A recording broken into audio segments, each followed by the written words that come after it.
दही भाताची उंडी लावीन तुझे तोंडी, दही भाताची उंडी लावीन तुझे तोंडी, जीवा पडिये त्याची गोडी सांग वेगी, जीवा पडिये त्याची गोडी सांग वेगी, पहिल तो गे काऊ को कथा है, शकून गे माये सांगताहे, पहिल तो गे काऊ को कथा है, शकून गे माये सांगताहे, पहिल तो गे काऊ को कथा है.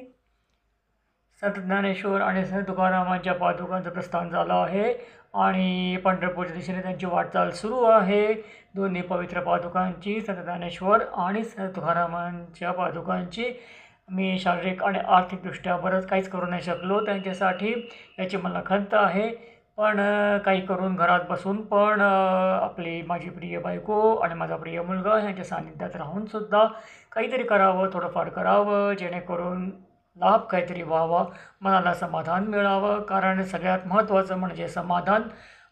असं पण होऊ शकतं की अगदी पालखीत जाऊन पण एवढं सगळं करून पण असं काहीतरी होऊ शकतं की कुठेतरी कोणाचं तरी भांडण झालं, कोणाची तरी खटपट झाली आणि काहीतरी झालं, आपलं मानसिक स्वास्थ्य बिघडलं आणि आपण ज्या उद्देशाने गेलो हे एखादी गोष्ट साध्य करायला ते साध्यच नाही झालं, असं होऊ शकतं. कारण माझ्याबरोबर असं झालं आहे काही ठिकाणी.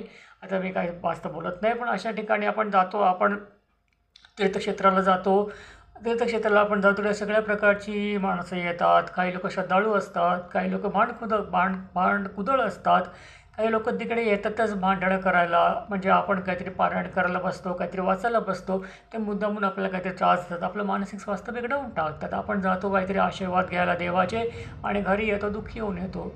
तर असं होण्यापेक्षा आपण घरात बसूनच आपलं नामस्मरण करावं आणि विठोबाशी आपली लिंक जोडून टाकावी, आपली विठोबाशी आपलं सानिध्य जोडून टाकावं. काही हरकत नाही, घरात बसून पण ते साध्य आहे असं मला वाटतं. माझ्या आईवडिलांनी, आजी आजोबांनी हेच सांगितले, माझ्या आजीने हे संस्कार दिले आम्हाला की घरात बसून पण देवाची भक्ती करता येते. असं काही नाही की अगदी लांबच गेलं पाहिजे, असं काही नाही. जे गेले त्यांचे आभार मानतो, जे गेले त्यांच्याशी मी काय बोलू शकत नाही, कारण त्यांचे कष्ट अपार आहेत आणि त्यांची आणि माझी काही तुलना होऊ शकत नाही, कारण ते फार वरच्या पातळीवरची माणसं आहेत जी हे पालखीमध्ये सहभागी झाली आहेत.